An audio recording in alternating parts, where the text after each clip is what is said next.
Hello and welcome to Talking Strength episode 6. Today I got to sit down with my good friend Nevin, or as I have him saved in my phone as Nevin French, because as you will hear, he has a very distinct French accent. I had the privilege of meeting Nevin end of last year through Jordan.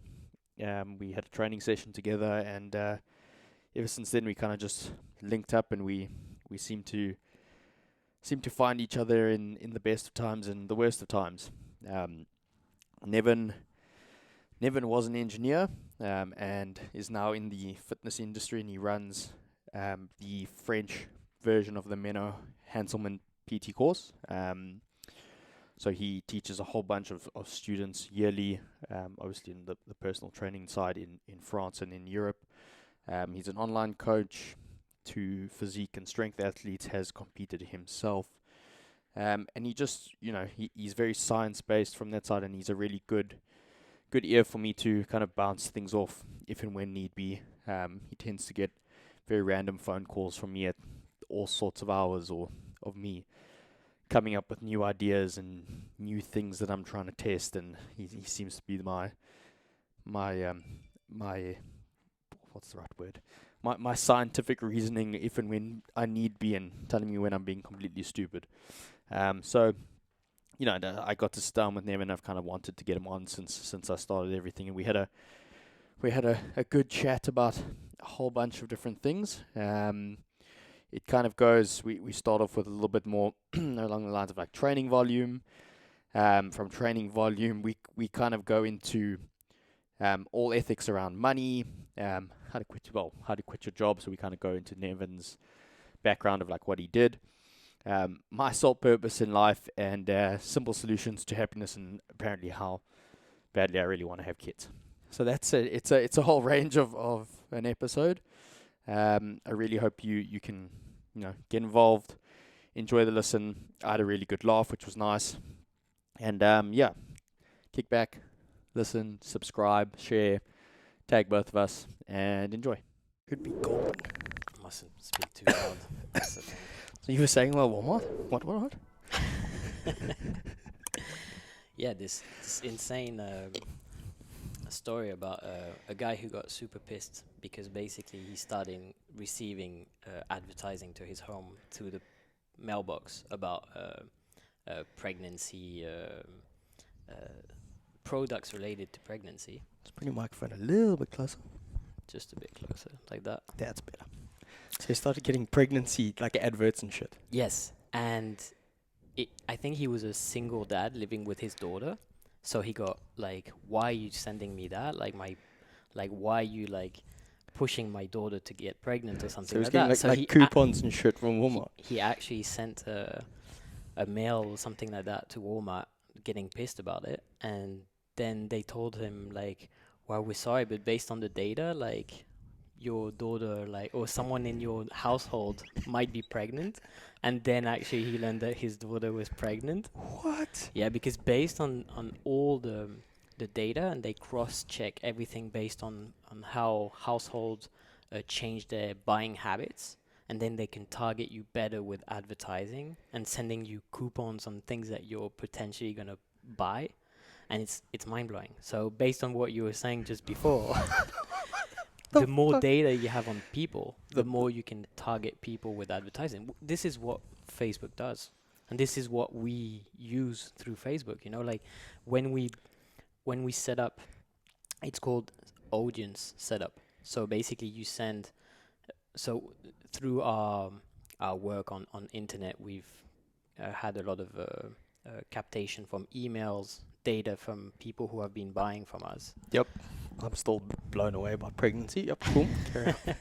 And basically we give this to people, and we give this to Facebook, and then based on that, they better target the potential audience that are going to be interested by your products. So and that's they show them the advertising. with you guys with your course. That's what you're referring to. Yeah, so just usually we do it around 6 to 8 weeks before we start the course.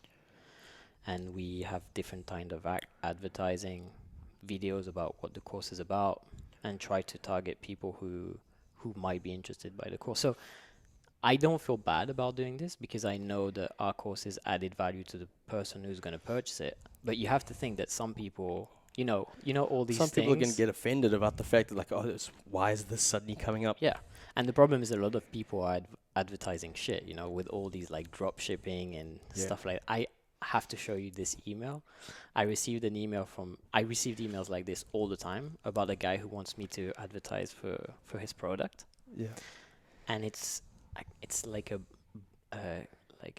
glute something, I don't know. And I look at the product, and the product is something you put between your legs and you squeeze your legs together. I'm like, please, can we?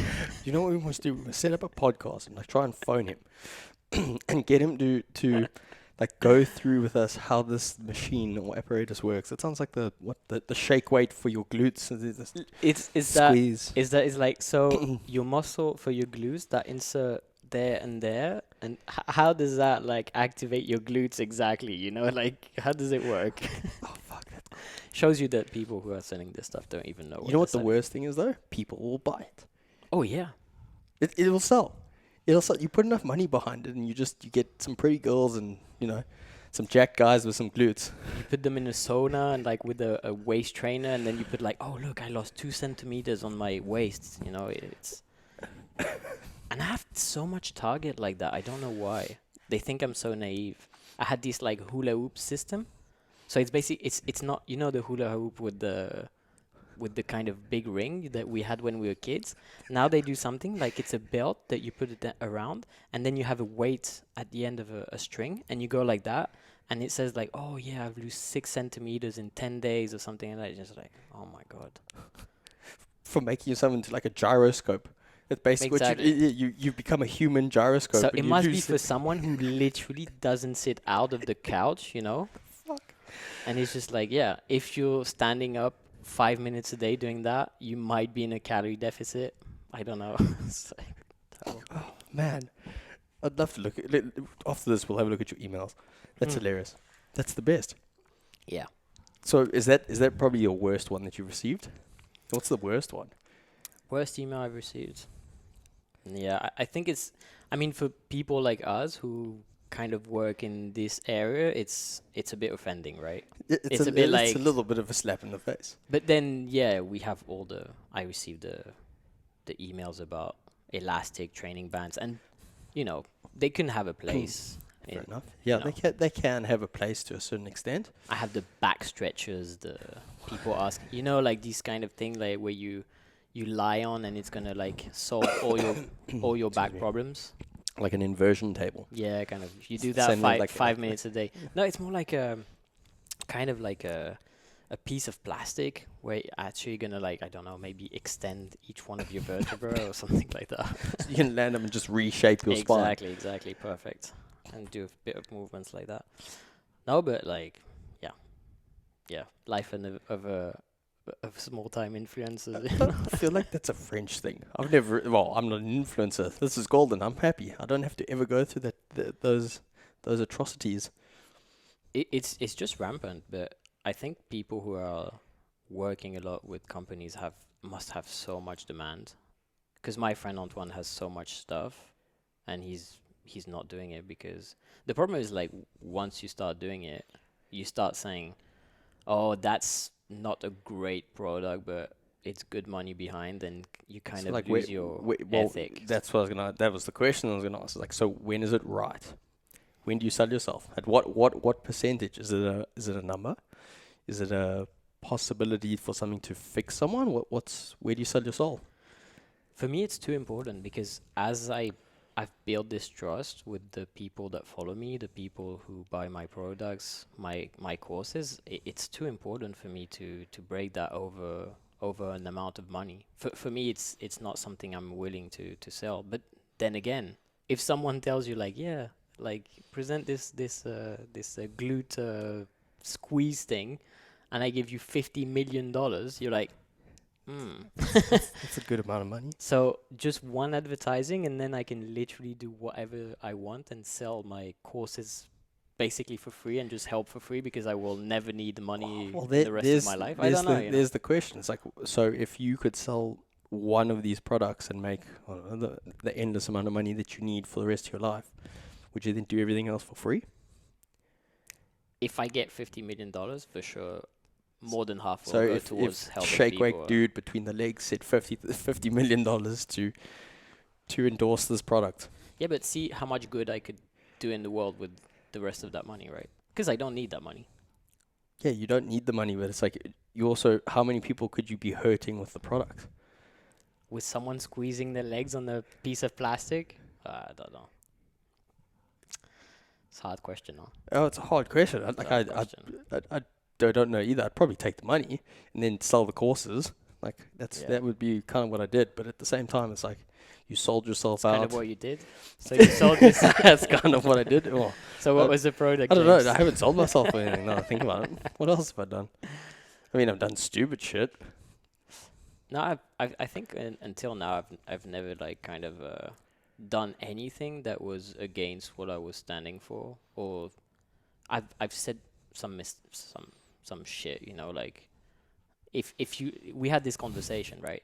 When you look at what you used to or how you used to coach 5-6 years ago, you're kind of like it wasn't bad, but there's stuff that you were doing that you could have done so much better, 100%. and it takes you time to realize that. 100%. But I think that's part of the process, don't you think? Like that's what being a good coach is. It's evolving. It's like not being stuck in 5 years ago methodology, systems, whatever you want to call it. It's like you've looked at the research, you've evolved with it, and taking researchers in terms of like the actual evidence and like applying it to that of your clients, and obviously you working within the course space, so like you guys get to see a bit of both sides, and you can apply the research and kind of the in the trenches experiences, and you've been able to impact 300 odd people per semester or 300 per intake. It's like we at least know there's possibility of 300 odd plus trainers actually getting the correct information, or as correct as we know currently,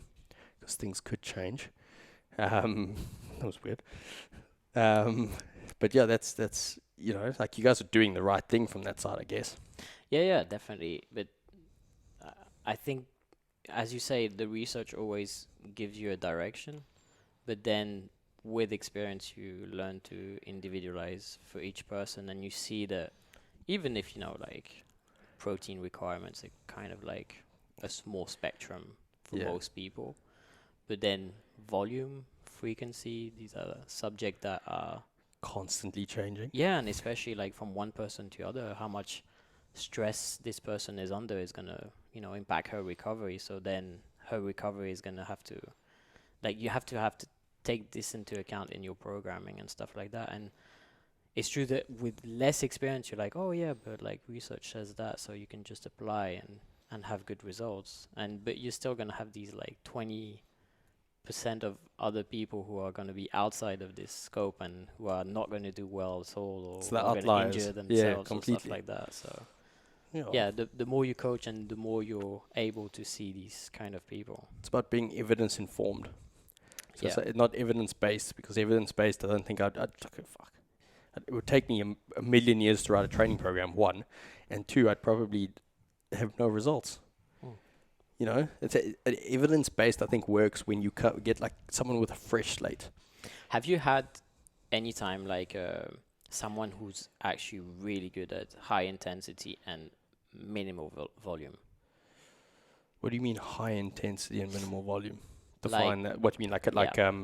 Like I had, still working with him, but powerlifter, and he literally thrives on one movement per week. For example, he's going to bench only once per week, high intensity, super low volume. So maybe he's going to do like 15 reps total on his workout. Yeah. And he's going to progress so much more like that. So it's like 5 triples, for example, at 80% or something. For example, or even like 3 times 5 or something like that, which is at his level.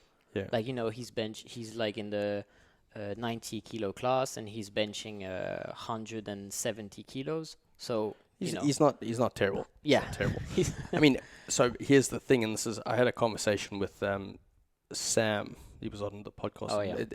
He's a powerlifting coach in Adelaide, and So we were having a kind of a go back and forth around like tracking volume and intensity and all that, and we kind of got lost in conversation a little bit. But basically, it's about like what rep range or something can we make adaptations on. And like he was explaining to me, he's like, I'd have someone do 10 sets of 3 instead of 3 sets of 10. And I was like, I understand that. Like I fully agree, but at the same time, it's like there's a completely different stimulus that occurs from 10 rep stimulus versus 3 rep stimulus. It's like and what I was trying to get across when we were talking about it is like, I don't think a beginner should be, for example, doing like 10 sets of 3.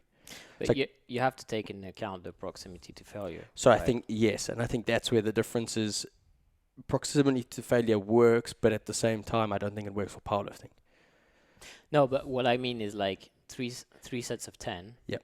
Is the same volume as 10 set of 3. Like, well, it's the same reps. Yeah, exactly. If you take the same weight, but obviously when you're going to do 10 times 3, it's going to be a higher intensity correct. Percentage of your 1 RM. And this is where my head was going. It's like, how can you equate 10 sets of 3 to 3 sets of 10? Like I can't see that happening. No. In my opinion. But I could understand like what he was saying and like where he was getting at. He's like, they've got to get used to they've got to get to under the positions. They've got to get used to it. And like we were kind of going back and forth around it. And it's like, I don't see that as volume necessarily. Like I can't. You have to take his perspective into account. He's, as you say, a strength coach. Yeah. So he's focused on strength. Well, I think that's. And yeah. I think 100%. the best way to get strong is to handle high intensity, so high percentage of your 1 RM. In research, you see that nothing beats that. Yeah. Like no one gets strong with like only keeping in the realms of 10 to 15 reps. And that's sometimes something I see, like strong. Yeah. Like strong is like, when I mean strong is like able to perform well on a platform for powerlifting, right? So of course you take a bodybuilder, he's going to be super strong on a 10 RM, 8 RM, 6 RM. He's just maybe. neurologically not going to be there for like the doubles or the singles. Yeah, and what you see actually is a lot of bodybuilders never go to these like low reps because the risk reward ratio is just not worth it. Yeah, exactly, right? Why would he do that when he's potentially going to hurt himself and it's not? And this is where my thinking went in terms of what I was talking about. It's like, especially with a beginner or a newbie, why would I want to risk them going to 90%, 85% of their max? No need, but at the same time, I could understand. It's like if it's a beginner and they are trying to develop the art of strength or their pursuit of strength, it's like they're going to have to get there. So it's like, when do you play in reps and when do you play in sets for a beginner? That's the question. I think there's so many ways to skin the cat, and I'll bring this back to me. It's like a lot of my powerlifting, my preps and all that, and listen, I'm probably not the best person to say after what's happened to me, but a lot of my powerlifting cycles, like before 4 weeks out type scenario, maybe 6 weeks out, it's like I stayed in 60% RIM, or 60% of max and around maybe 6 to 8 reps. That's what I was working with. It's like I never went over 60% of my 1 rep max until like 4 weeks out, and then I got under the bar and I got used to weight, and did like doubles and singles. 6 weeks out. Only. About 6 weeks out. So it's like I built a base, and the way that it was taught to me, and I've kind of looked at it going forward from there, and maybe I don't know, I could be wrong, but it's like if you were building a pyramid, the bigger the base of the pyramid, the higher the pyramid can go. It's like a building. It's like if your foundation is wider, you can, in theory, you'll appreciate this coming from your background. It's like if we've got a base that's, 1,000 meters wide, it's like how high can we go up versus a base that is 100 meters wide? I completely agree. And that's also where powerlifters forget that you also need muscle growth. Muscle group, hypertrophy cycles. And I think that's where like off-peak or off-season cycles of hypertrophy are great. If you're only focusing on strength, maybe you're going to miss something out. But coming back to powerlifters, to bodybuilders, like something that could be a good idea for bodybuilders who still want to be strong without taking too much risk is, post-activation potentiation. Because that way they could like work at high intensities, like just a bit, like maybe one set, and then actually like benefit from potentially having more volume and progressing, something like that. It's not something I've worked on. It's nothing I've never implemented myself, but it's like, do you not think that's something? Okay, it's different, but it's like a pre-exhaust method, similar but different. It's like it's going to hit the same type of, I want to say the same pathways from that side. It's like you can hammer him on a pre-exhaust method of like leg extensions. Yeah. Like, so let's go leg extensions into squats, for example. It's like we know that we're going to bring down his risk on squats. Possibly there's going to be a technique failure or something along those lines. So maybe that's not the right example. Maybe it's leg extensions into hack squat, for example. Yeah, but the difference there is like if you exhaust your quads before going into a hack squat, the limiting factor will, well, in a hack squat, usually it's quads, but even there, you're actually going to reduce the overall volume, right? Define volume. What do you mean? Well, his total work output is going to be reduced because he's not going to be able to. But that's the because he's not as fresh. But that's the point of pre-exhaust method. Wait, yeah, but if you want to like build as much muscle as you can, or have the biggest stimulus as you can, you don't want to have like your leg extensions like limiting you just before. Is that not the point of pre-exhaust method? It's to do exactly that. I don't buy in pre-exhaust methods anyway. Okay, so tell me why. Because of that. For that exact reason. Yeah. Every time I see like people doing like, oh yeah, I'm doing leg extensions before doing a heavy compound, I'm like, why? And it's like, oh, I feel the contractions better and everything, and I'm like, yeah, but feeling better is not more tension on the muscle, Fair enough. So but then you have like people who are getting older. Like I saw a video from John Meadows that I really like. He's a really good guy, who was saying like, I prefer to do some cable extensions on my triceps before I hit chests, because I know it's gonna like prepare my elbow. It's gonna kind of like lubricate my elbows before I go in big compound, and it's gonna limit the amount of weight I can push because my triceps are already tired, And in that sense, I'm like, well, yeah, if it works better for him and he. It's also John Meadows. But I'm never going to argue with him. Whatever he wants to do, but can do. If you have someone who's like fresh, no injuries and everything, and he can go directly on a pushing movement or like a hack squat or something like that, I don't think in terms of well, I'll counter that. It's like you could probably use it for rehabilitation. Yeah. So like pre-exhaust method for rehabilitation would be in that sense, yeah. Or like if someone's really strong, limit like, and he still wants to squat, for example, like some bodybuilders, then yeah, maybe you want to limit kind of the overall load they can push by putting something in front, which is low risk, because like leg extension is pretty low risk. It's not no risk, but it's low risk. Low risk, yeah. And then like a riskier. Should bodybuilders do squats? An hour conversation. I don't know. Here's the next 60 minutes of time. It's like, I don't know. No, like what's the goal? Like if risk to reward is exactly not there. Risk to reward. It's like, but in saying it's like, have you seen Nick? He's done pre-script with Nick. Man, I forget his surname. No, I'll show you him. He's huge. He's a big boy. Where is he? He's over in the States right now, I think. Either Revive Gym or something like that. I think I see. I want to say Nick Shaw, but I feel like that might be wrong. I think I see. We need a fact check. And he squats, right? Bro. He squats heavy. He doesn't just like squat. He's like Nick Gloff. Pick some weight and put them down. He's like, he's a unit. He's just moved over to hack squats now. He's doing like I know this was him. He's a big boy. I mean, he squats, and I think, but the difference is, and I remember reading a post from him. It's like he pushed a strength phase, and I think this is where bodybuilders should squat or understand the output of squatting.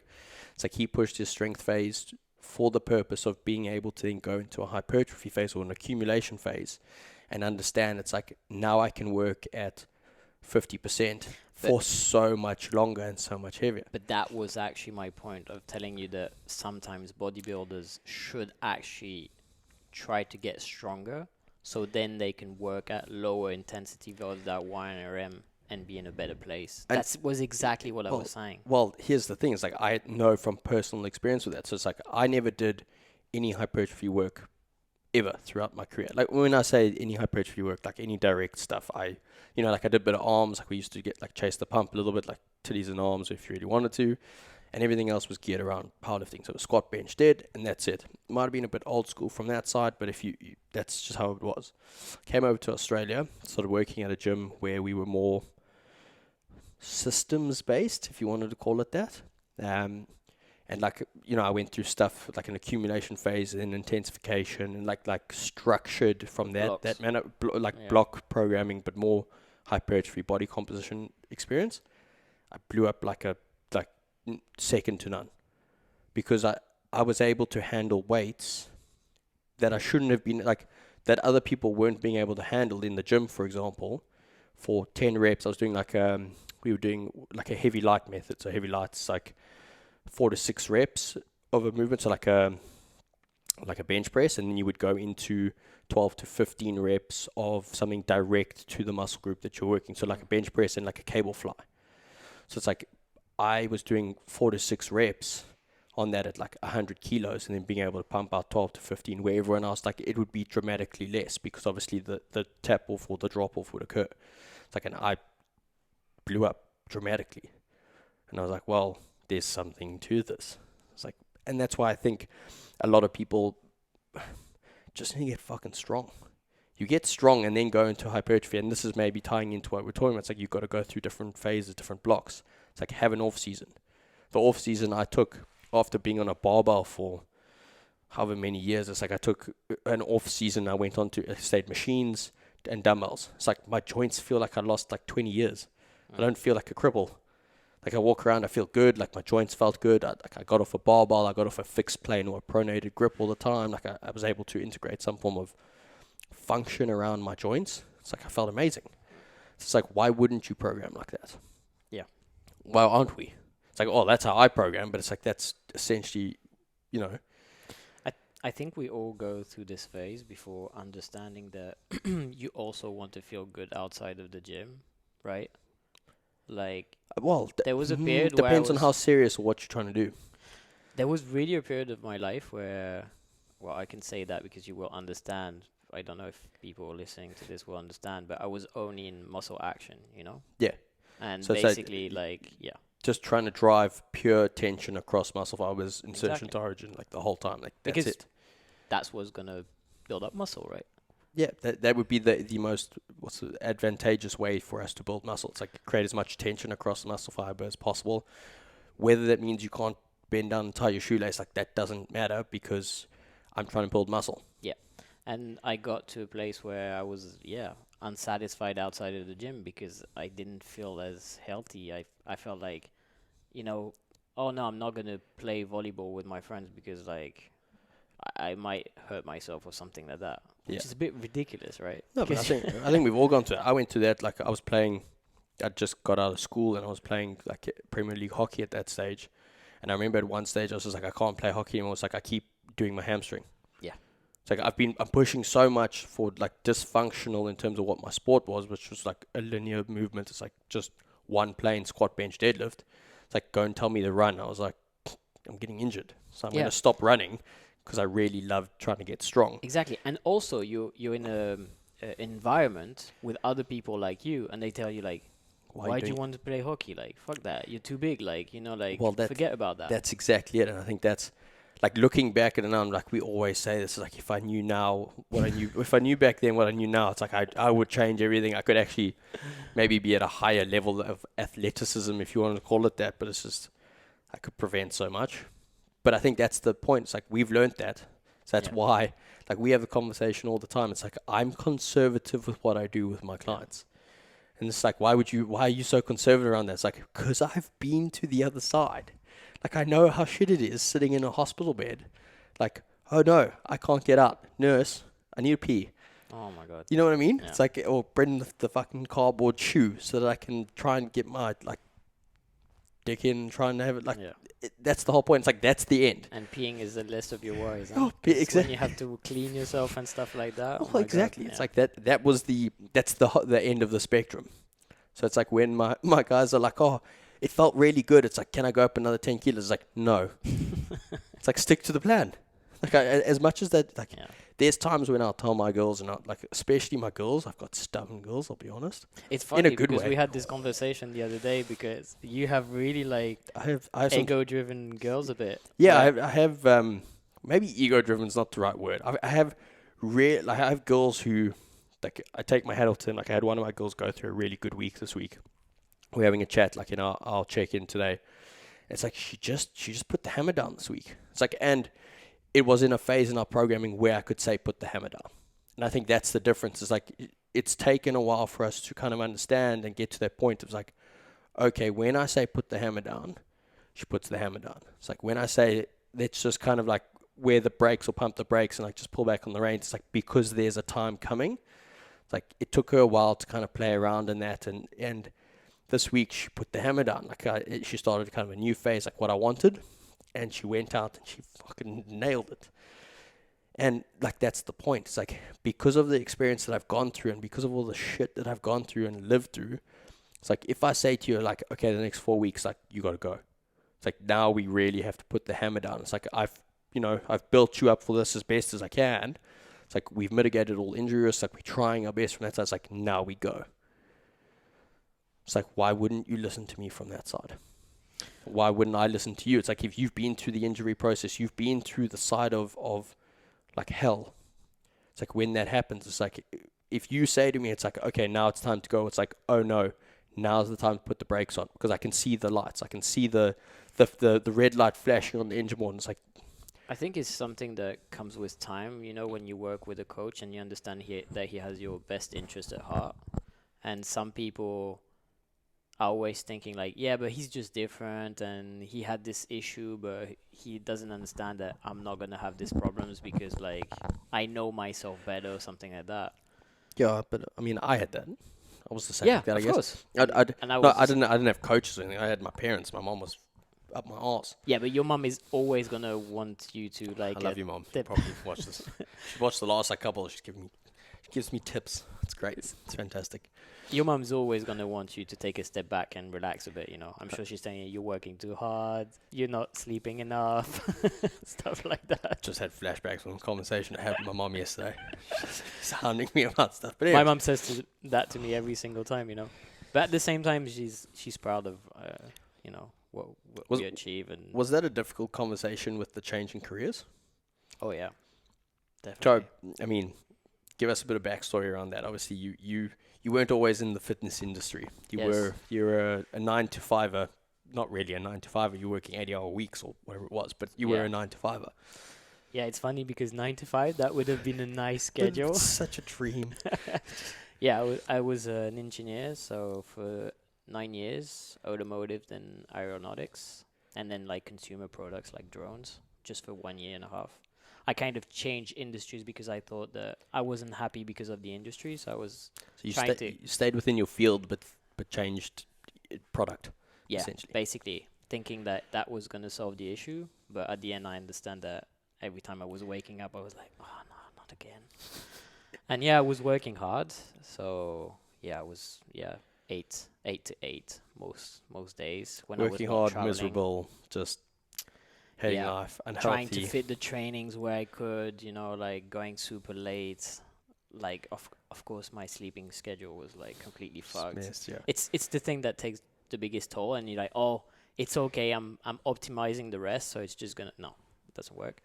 But yeah, it's the one thing that I've noticed with myself, anyone. It's like, you know, even as trainers, etc. Like we know that sleep is the key. Yeah, we know it.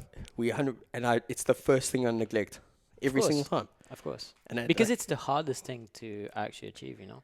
I think it's the hardest thing, and until recently, it's like it was the hardest thing to track. It was the hardest thing to put data towards. It's like, how good was your sleep? Oh, I feel like shit, but I got 8 hours. Meanwhile, your 8 hours actually wasn't 8. That was 8 hours in bed. It's like you maybe slept for 4. Of the 4, you were in REM for 30 minutes. Like, you know, you know me, I'm a big data nerd from that side. It's like Whoop, Aura, all of those types of things. It's like, that's why I like the data. Like, I like looking at that. It's like, I can objectively look at it and go, okay, I did this, and this intervention to try and get better sleep. I got 7 hours of sleep while I was in bed for 9. Like, it's better than last time, for example. Those types of things. But that's funny because, like, I'm very data driven, like you, but not for sleep because I have kind of a anxious personality. If I start tracking sleep, it actually is going to influence negatively. Like, I'm going to be in bed, I'm going to be like, okay, you need to fall asleep now, and I want some deep sleep tonight, Nevin, some deep sleep, right? And I wake up in the morning and I'm like, fuck yeah. Yeah. and I'll be honest, that is one of the negative things that I've seen with like certain clients with like that I've got on Whoop, etc. It's like they almost get so worked up that they're not beating themselves in like their previous, and you know, I think you got to know how to coach that. You got to know, like, if you want the data and you want to be able to put that in, it's like you got to know ways that you can then work around that. Yeah, if you have automation and they just like track, but without tracking, you know, exactly, if you get the information, that's fine. There's ways around that, but again, it's like I have clients who, like, I just don't track their sleep because I know it's like if I'm like, hey, how many hours of sleep did you get last night? 6, but the night before 7. So like, I don't know what's wrong. Like, something must be wrong. I'm anxious. Work stress. It must be stress. I'm just like, oh my god, just calm down. So for me, because I have this kind of issue, I know what time I go to sleep, what time I wake up, and I go a bit more instinctive, you know, in the sense that depending on how I wake up, I know usually like if it's been good sleep or bad sleep. I think a big problem that we have nowadays is the pollution, light and noise. Yeah. A lot of people are affected by that because they're not isolated. There's so much. Like, how do these fucking Australians live? Okay, I'm French, and we have stuff that we put on like windows that like keeps the light out. Yeah. But here, like, it's these stupid things where you The just blind. like No. like as soon as you have light, you It's like if the street lights 1 lumen too Exactly. high outside, it comes it's through. done. Like, it's in your room. Luckily enough, I must be honest, my room is very blacked out for that exact reason. Like, But it should. I have an eye mask because like That it's must be so gorgeous. man, I'm so sexy. Like eye mask, earplugs. What up? Dude, I just imagine someone breaking into the house one night and you just leaving there like nose plugs, earplugs, Natalia just like lying there. Perfect. It'd just be like, oh, what if we walked into you? Gains, man. Gains over anything. Gains over anything, 100%. So sorry, you were saying you were working, 8 to 8. Yeah. Sleep was a mess. Yeah, and actually I did my first bodybuilding competition. It was actually fitness model and Gorgeous. and men's physique. I gotta find because photos of those. I wasn't, big enough. But anyways, like my mom invited me to lunch on a Saturday, and we went to lunch, and she was like, she looked super concerned, and I was like, what's wrong? And she basically kind of phrased it differently, but she asked me if I had mental health issues to like go on the stage half naked to show my muscles. Like, Gorgeous. my mom is really traditional, and for her sports is tennis or stuff like that, and bodybuilding is just something that is completely, she can't understand it, like she see these like narcissists, that's the only thing she sees, she doesn't see the training. She's just got the typical stigma around bodybuilding from that side. It's like, you're just a narcissistic asshole. Yeah, so I did boxing before that, and that was already hard for her to understand, because she's like, okay, it's sport, but why do you have to hit on other people, and then I did bodybuilding, and so yeah. And when I kind of explained to her that I was really unhappy in my life, having a good salary, having a good position in a company, and telling her that I was going to just drop all that and go to... I wanted to do only coaching at the time. I didn't think about... Did you have a lined up job? Did you have a job lined up? Like, oh, at that point? No. It was kind of like you were going to just quit and that was it. So...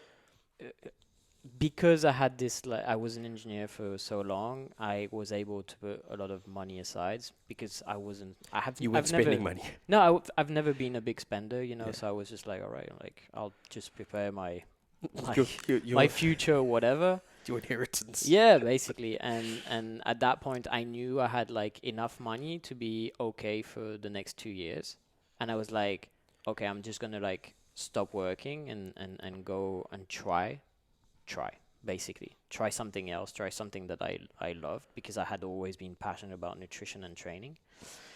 And that's what I did. And actually, when you are in a situation where you don't have this comfort anymore, you actually get super productive, much more productive than when you're doing something 100%. that you feel that you're forced to do. It's one of the biggest things I find. It's like it's the pressure. It's like as soon as I'm uncomfortable, it's like then things start working.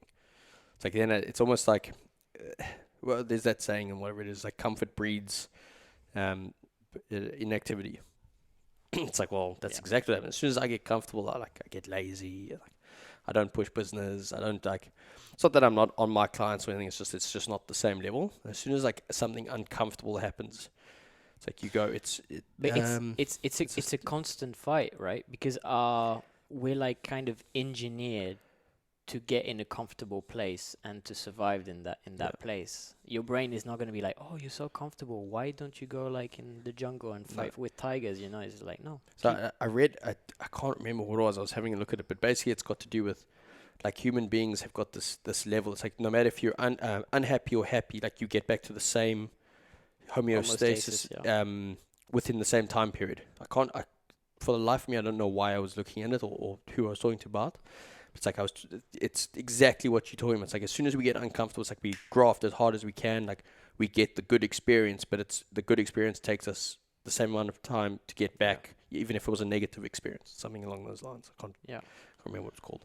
But yeah, like you need to be uncomfortable to kind of push yourself, and it's always hard to, when you're in a comfortable position, to put yourself in an uncomfortable position, because it literally goes against all your primary instincts. Yeah, so why would you put your hand on the stove? Why would you put your hand on the fire? That's literally what you're doing. Yeah. It's like it's hot. It's like, why are you gonna do it? Well, because like you have to. It's the only way that you're gonna grow from it, get better. There's an analogy I really like, which says like, if you want to discover another continent, you need to leave the shore behind you and accept that at one point you won't see anything. Yeah. You'll eventually get to that one point in the ocean where you can't see behind you and you can't see in front of you. Exactly. I think I know what you're talking about. And it's just like what happens then? That's where I was for a few months, And so what happened? What was the journey? So I just I started pretty good because I had kind of an education and a structure in the way I was thinking and everything. I put a structure in place. Like I was like, okay, it's not because I'm freelancing that I'm not gonna have a structure in my life. So I was just like, okay, I'm gonna work like this, and I'm gonna do first step. I literally said, okay, I'm gonna do my website. Okay, I'm gonna do this. I'm gonna do that, and finally, like a lot of ideas came around, and the idea of actually launching the Bayesian course in France, and just went on, and the more you go, the more ideas you have, and the more I find that's one of the biggest things though. It's like I had a period of time where so I was fired from the company that moved me over here for a discrepancy in values, or a difference in values, I suppose, or whatever it was. I was just questioning shit. You're not driven by money? No, I wasn't driven by money at all. I wasn't. I was just unhappy with them. Which is usually what they mean by discrepancies in values in a company, right? It's got something to do with that. Anyway, whatever. Fuck them. And there was a period of time. It's like I didn't have a gym to go to. I didn't really have any clients because I was being threatened with legal stuff that I wasn't allowed to take clients because you would steal business from them. Yeah, essentially, and whatever. They had no grounds. I took them to court. I won a whole bunch of nonsense. Nice. That was a nice little dagger in there. I had to create structure. It's like I would have just got depressed. I would have sat there and just, done nothing with my life. So it's like I woke up at 7 a.m. and I took the dog for the walk, and then I went to the coffee shop and I worked on my website, and I worked that's exactly it. I find just by creating that structure in itself, it's like that snowball started to occur. But that's where also some people fall short, in the sense that it's for some people who have bad habits and who don't have external structure like forced onto them. It's sometimes very hard Yeah. to start something, and sometimes integrating another team or like working with other people at the start, if you want to start your own project, is sometimes a bit helpful because they're missing It's the external motivation. It's like not everyone has the ability to be like, okay, at 7 a.m. I'm going to get up. It's like that's why I have a job. That's why you have a job. It's like if everyone would get up and just get motivated and go and train, and like, you know, everything we know is on the internet. Every single one of my clients can learn everything that I know for free on the internet. And it takes time. They'd be able to do everything that I know and be able to implement it all. It's like, but they don't have me hounding them at 7 a.m. in the morning. It's like, hey, how was your sleep last night? How's your pain? It's like, are we training today? Like that, you know, they have that extra person or that extra set of eyes all the time. And I think, you know, that's what they pay for. Yeah. A lot of the time, that's what coaching is. Well, in my opinion, it's like, that's why I hound every single one of my clients. I'm on them every single day for that exact reason. It's like, you pay me to literally kick you up the arse and make sure that we're getting results. It's like, that's what I'm going to do. So, and, you know, we get coaches out there who don't do things like that, and that's their way of business, and that's how they do things. You know, they check in once a week, and I think it's very different because you get, you know, it's like if myself or you had a coach. It's like, I wouldn't have to have the coach message me every single day. Like, you give me my workout. Why are you messaging me? Exactly. It'd be Leave like, me alone. oh, like Of course I'm going to go to the gym. What a question. Like, what else am I going to do with my day? It's like, but that's the difference. It's like, you get the people who are born to just work 9 to 5, have the company tell them what to do their work, and they'll probably do it really well. It's like, and then you have the people who are already, like, they have their schedule, they have everything up and done. It's like, and those people will make something of themselves. I think it also depends on maybe where you come from and or your upbringing, I think, as well. Yeah, also. I was like, I mean, I didn't grow up in a wonderful neighborhood, but I didn't have a really bad childhood or anything. Yeah. So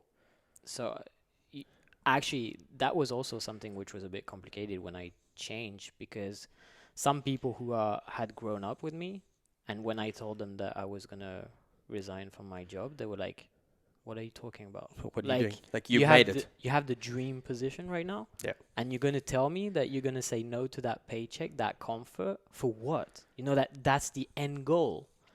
And the thing is, even if that's how I saw it when I was studying and when I was trying to get to that position, when I got to that position, I was like, yeah, it's the end goal for some people, because maybe they think it is based on their education and upbringing, because that's the target that you have. So that's the fulfillment. It's like you get your paycheck, it's done. It's like you have the family, the 9 to 5, it's there, boom, boom, boom. You've made it. But actually, I don't know if it has to do with, saying that perfection is a moving target or anything, because I'm sure that some people who would have been in my situation would have been very happy for their whole life.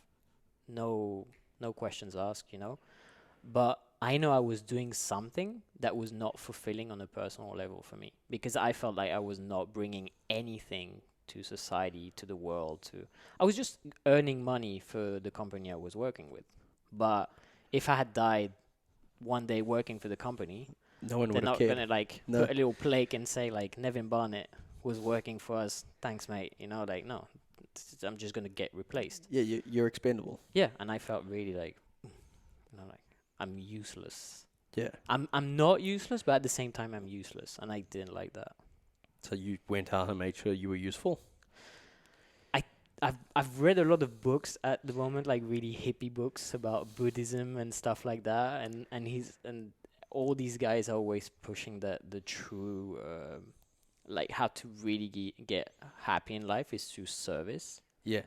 And I think they must have a bit of like a good point on that. I put up that post that I actually got surprisingly a lot more reactions from it than I thought I would. It's just what was it?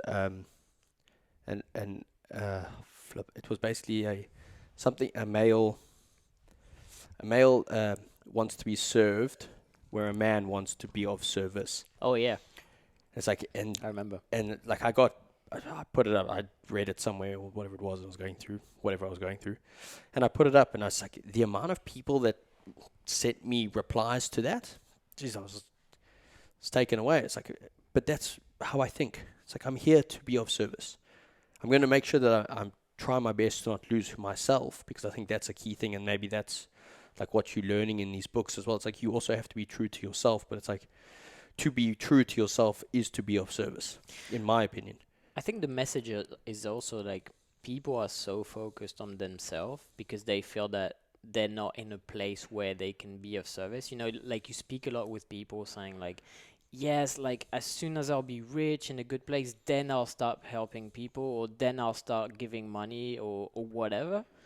And I think what people don't understand is like you don't need to be in a certain place to start with service. It can be anything, you know, but it's people really don't understand how rewarding it is on a personal. Service is not money based. Yeah, exactly. And as soon as you bring something to someone, and the reward, the gratefulness that you get from that person is really something that is hard to describe in words on how fulfilling it is as a human being. Because you 100%. really go to bed at night being like, I really did something for someone. Like I changed something in someone's life. And it can be as small as smiling at someone. Yeah. It Literally, can be. You know, that it sounds a bit cliche from that side, but it does get down to that perspective. And it's so much rewarding than actually like money. Yeah. Often. But even it's portrait in society. Like I get this advertising at the moment all the time again about people being like, oh yeah, my client did so much money in a day and everything. And you're like, yeah, cool. But like everything is just towards money, money, money. And I do understand that money is necessary for comfort and everything, but just being driven by money, which I was definitely when I was 20 years old. Like you would ask me, I would say like, I don't give a fuck about the rest. The most important is for me is to make money. Yeah. Because I came also from a place where I wasn't having enough money to be happy, I thought. Yeah. You know? But when you kind of understand that, there's actually studies super interesting that shows kind of how happy people are based on their revenue per household and everything. And it has diminishing returns. Yeah. It's like at something like 75,000 Australian dollars or something like that. It's just like above. It's just like the happiness chart doesn't go up so much. It's not the happiness. I was saying to my accountant actually this week, and he was talking about it in a household. It's like 100. So fancy. So fancy. My account. I have to do this. Oh man, moving countries, trying to move money, try to not be dodgy. This new thing that I was telling you about, I'll go into that now. Crypto. Crypto hashtag, that's the way to go. He was saying something about like in a household, it's like 180,000. It's like that's anything over that, like your livelihood doesn't change. There's no difference. No. And I was like, wow. It's like I need to make 180. That's the no, I'm joking. Like target. No, that's exactly what you're saying. It's like no amount of money can replace fulfillment, I think. It's like I know I need income. You need income. It's like, and I'm not neglecting. I'm not saying I'm just going to sell everything and be that minimalistic life and all that. It's like, if you want to do that, go and do that. But at the same time, it's like, I know I need to make income, and I'm in the business of making income because that's what I need to survive. But it's like, if I make income, I can receive fulfillment with my service. I think you need to get to the level where you're not thinking, oh, that's expensive or something like that. You can just do whatever you want, whenever you want. But a Ferrari will not make you happy unless you're like completely obsessed with cars. No. But you know, like I think it's not the Ferrari, the big mansion, and the beautiful wife that is gonna make you happy. I've always said it's like I've said it to my mom, and I've said it to for some random reason. I've been the most broodiest male since like 18. I just want kids. Don't tell me why. Like I had a really good childhood. It's not Girls. like I just want kids. I want a happy life and like a happy wife. And what I mean by that is like, you know, if I want to take my family away on holiday, I want to be able to get online, book the holiday, and just go. Yeah. I want, you know, if the car tires need to be replaced, I don't want to be like, oh fuck. It's like we gotta like slow down on the food this week or something like that. Like that's, you know, I don't want to be controlled by the external factors of life from that. It's like I want to be able to pick up my family and go on holiday. I want to be able to spoil my wife. If I want to buy her flowers, I want to be able to buy her flowers. Yeah. It's like, that's it. It's, nothing overcomplicated from that side. It's like, it's simple. Produce me kids and I'll try and look after you. It's definitely not what I mean, but like that's, oh jeez, like, can you just imagine the comment? I'm done. Edit that out. I need to edit that out. Yeah, we're an unedited podcast. Anyways, sorry mom, if my mom's listening as well. I just, like, I want to reproduce. I just want to reproduce now. Oh jeez, like, that's going to come back and bite me in the ass, 100%. But that's it. That's my goal. Yeah. So make an impact on the world, make an impact on someone's life, and I try and hopefully I'm doing that with my clients. So I can just live a happy life. Why do you think you want kids? I've racked my brain around this so much. It's like nothing. Like, I didn't have a bad childhood. I didn't have, like, my parents were divorced. So they split from that side. So it's bad, if you want to call it, from that side. It's like I had, I had the same thing. It's obviously not ideal when you're a kid. 100%. But then when you see other people getting beaten down or raped by their father, you're like, mine was pretty easy. Could be worse. Yeah, exactly. It could be worse, man. Like, that's like, my mom looked after, like, I lived with her. Like, she did everything that she could to provide me the future that I had. My dad did the same thing. Like, my dad looked, my dad's gone over or bent over backwards for me on many occasions. And, I'm in this country because of him. He managed to get permanent residency, and I have the opportunity that I do. That's sweet at the moment, for sure. Right now, like, exactly. You see, I've got permanent residency. I want kids. I want, like, I'm the package. That's it. I'm just the package. True. You see? How's gay marriage here? Yeah. It's like, Natalia, sorry, you have to go home. I'm married. No, but that's, I don't know. It's a good question. It's just, I've just always, like, I did every decision after 18, after 19. It's like, to kind of have a kid. It's like, I had AV necrosis of the head femur, and like, that one of the options was, try and wait it out, and we'll do antibiotics, and we'll try and, like, do as much as we can to limit the pain, or have a hip replacement. And I was like, I want quality of life. I want to be able to play with my kids. I want to be able to get down on the floor and play with my kids. And I was like, quality of life. That's what I want. So for some reason, that's always been in the back of my head. And recently, it's been more and more, like, thought of. It's like, I've always said, maybe, like, I want a family. Maybe that's the thing. It's like, I don't necessarily want kids. I want a family. Whether the family means a happy wife, just a partner, someone that... Happy wife, happy life. Happy wife, happy life. Jeez. My goodness. It's a challenge. It's a never-ending story. But that's all I've wanted. I've just wanted a happy family. And family maybe means no kids. For all I know, maybe not. It's like, if you really want to look at it, like the world population, etc., etc., etc., it's like bringing someone into this life right now might not be a good... Yeah, I was asking you the question because based on our conversation on like what is set as goals when we are brought up and everything.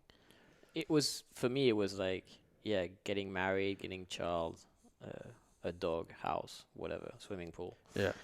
And now, because I've questioned so much of this standard, because I realized that, being happy for me was not working in a company, it was working for myself, doing what I want. And then I was kind of questioning, like, do I want kids? Because I've always wanted kids since I'm a kid, but do I want kids because that's what society expects you to do? Or is it because I really want kids, So it's a never-ending journey trying to go through that. I think it's...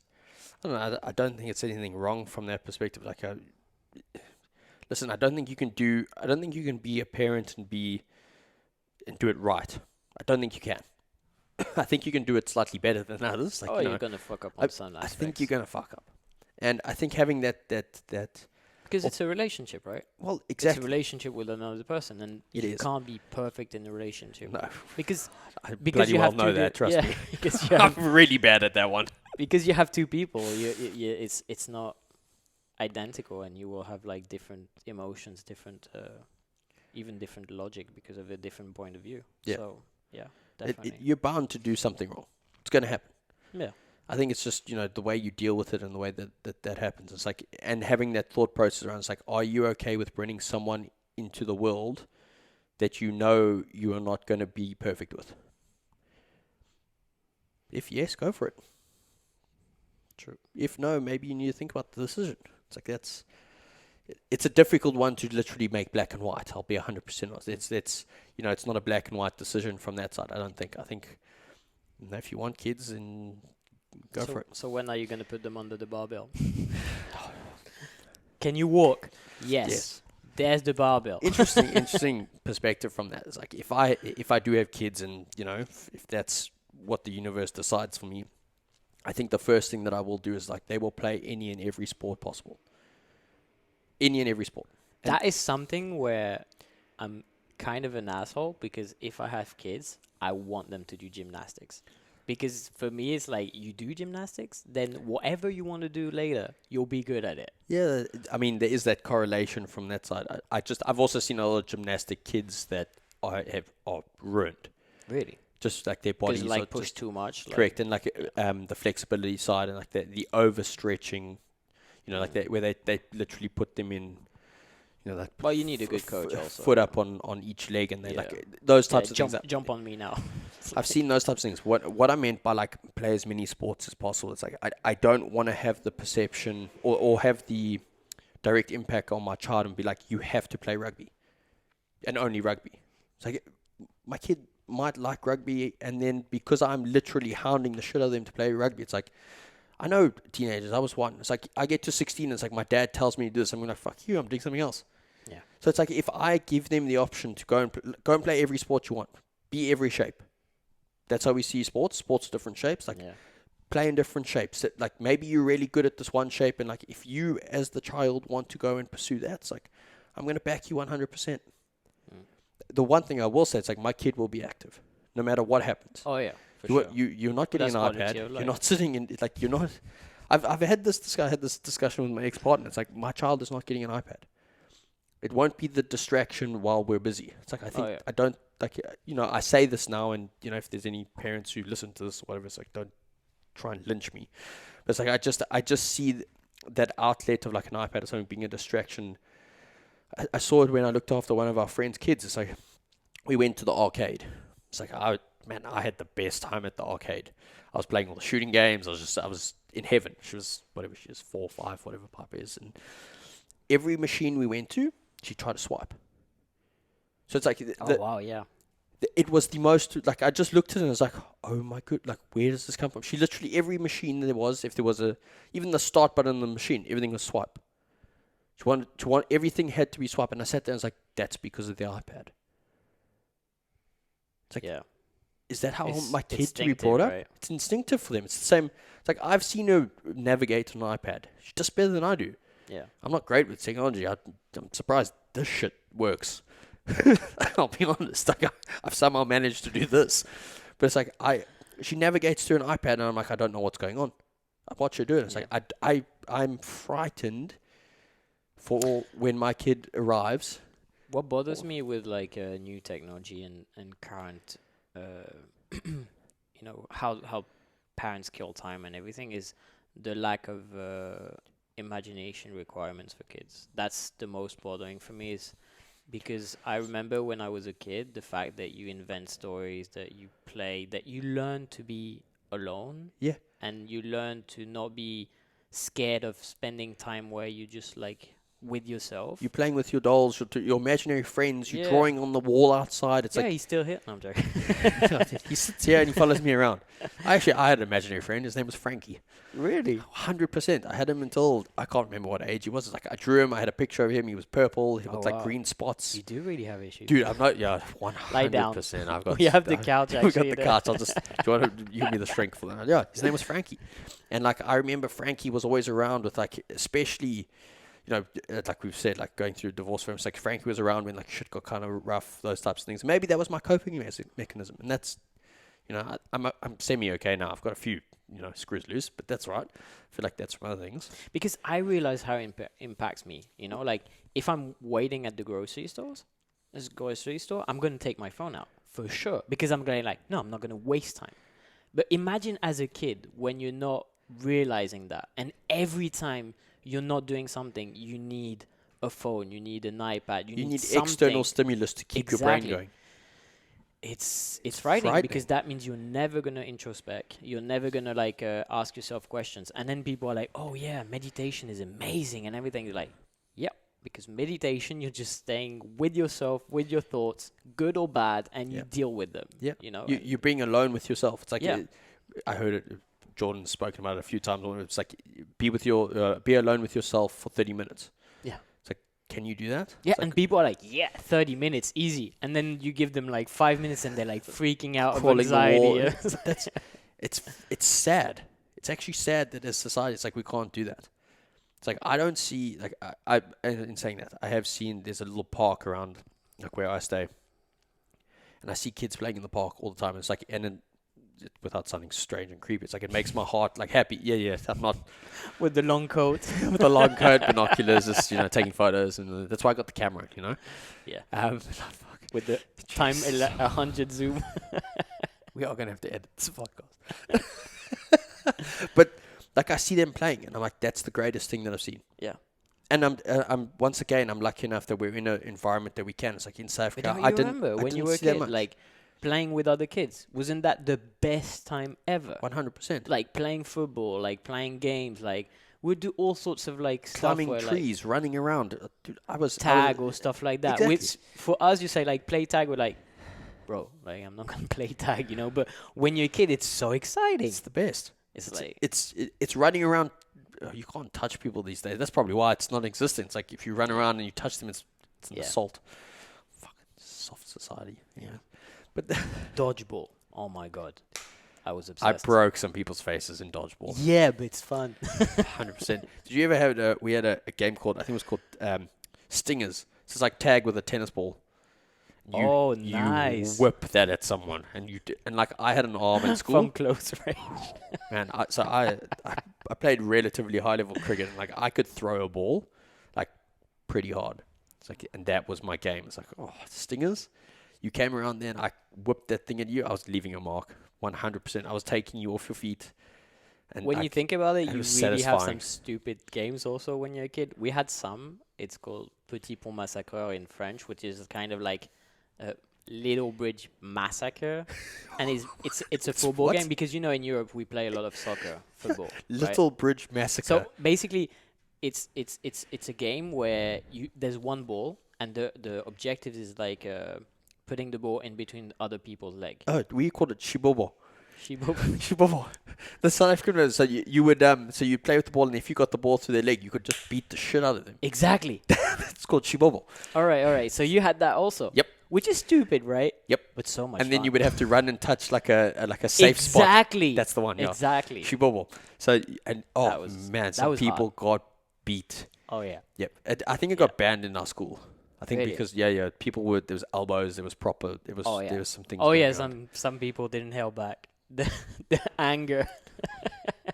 So if someone like crossed you, like, okay, so you're gonna go after him, and like you're gonna get it happen, I'm gonna just wind. Good old times, eh? It can't happen now. Nah. It's sad. Yeah, we went on a tangent there. I have no idea how we got here. This is literally every podcast, every lab, anything I do. It's like the tangent rabbit hole that just occurs. I think we haven't spoken about strength enough, or maybe strength of survival from Shipopo. Shibobo, yeah. If you survived a full game of Shibobo at the end in my school, it's like that would set you up for life. 100%. It was fun. It's an hour. Should we call it there? It's pretty good. Yeah. I don't know. Completely went in like the weirdest tangents ever, but I'm happy with that. You have